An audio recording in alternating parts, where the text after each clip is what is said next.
Hi everyone, it's EELOFTHEWORLD, and today I am going to be making a follow-up video to the Chris Hansen situation. It's important to note that before this video begins, it will be dealing with some harder topics, so if this is something you're sensitive to, I would recommend not watching. In the last video, I spoke about how Chris Hansen visited Onision's house. There will be a link to that video in the description. Yes, he's a stalker. He's yelling things at me through the door right now.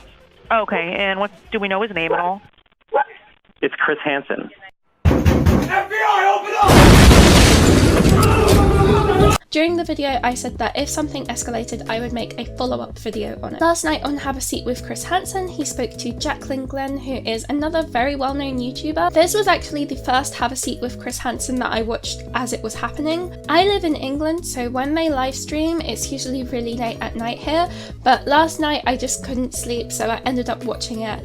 And during this live stream, there were a lot of comments coming in about Mike Morse, or Open Mike, who is the lawyer that always appears on Have a Seat with Chris Hansen. There was a lot of comments accusing him of sexual misconduct and other things, which I will get into in a second. Before I go into this, I want to make it really clear that these are all allegations and nothing has been confirmed, so please take it as you will and try and form your own opinion on this. So like I said, last night there was a lot of comments of people asking Chris Hansen why he has Michael Morse on the show and accusing him of different things. These comments kept getting deleted by the moderators of the chat, and even super chats, which are ones people actually pay real money to have like highlighted on the chat, they were getting deleted as well. This riled up a lot of people because they were saying, why are they unnecessarily censoring people, and they've paid like real money to have it put up there, so like it should be there. It could also be argued that they went against the rules of the chat. During the live streams, there are different rules that the people chatting in the chat section have to adhere to. One of those is don't attack any of the guests or the staff on the show. This could have easily been seen as an attack on Michael Morse, who is staff on the show,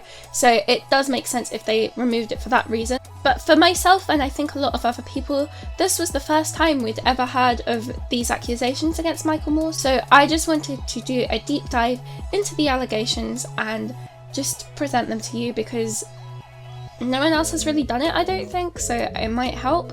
All of the things I talk about will be linked in the description so you can read the whole thing. This one is by 62 CBS Detroit, and it says, 5th sexual assault complaint filed against attorney Mike Morse. It says here that the complaint that was filed was that Mike Morse sexually assaulted a Taylor woman during an office party in December. It also says that Brittany Paz says that while bartending at the Detroit Beer Company during a Morse law firm Christmas party, employees began telling her she is pretty enough to be hired by the firm. When she approached Morse about a possible job, the lawsuit claims he made a sexually suggestive comment and inappropriately touched her throughout the night. He apparently sent her a text saying it wasn't bad having a great looking bartender like you. So this is the 5th allegation. There's apparently 4 more.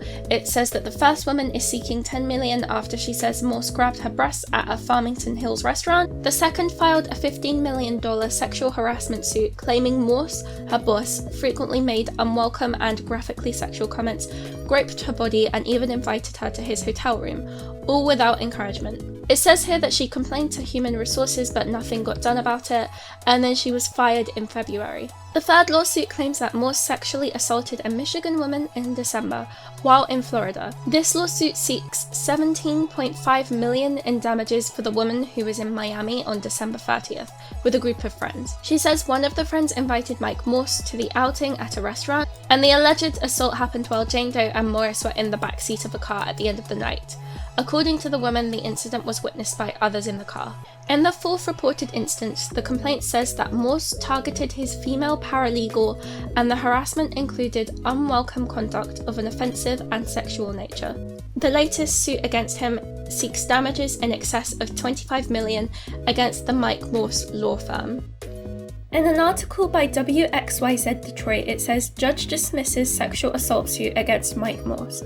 This was in relation to the lady that was suing for $10 million. It says here Oakland County Circuit Court Judge Phyllis McMillan dismissed the suit filed by Geoffrey Feiger on behalf of Renee Swain, saying Swain just wanted to hide the truth, which was detrimental to her case and potentially embarrassing. There's a lot more information here as to why her case didn't really hold up in court, and this will also be linked in the comment section below, so please go and read the whole thing if you want to. It says on a lot of these articles that someone called Jeffrey Feiger is the person that's like the driving force behind a lot of these lawsuits, and apparently he's a competitor of Mike Morse and he just wants to bring him down. There is so much information here that just doesn't really correlate, and it's really hard to tell who is right and who is wrong in this kind of situation though, so I would just say kind of take it with a pinch of salt, wait for more facts to come out, and then form your opinions based on those. So take of this what you will, it's very hard to find information on this. The article I just read to you was dating back to 2017. It's now 2020, but it still hasn't really been addressed. I don't know what the situation is.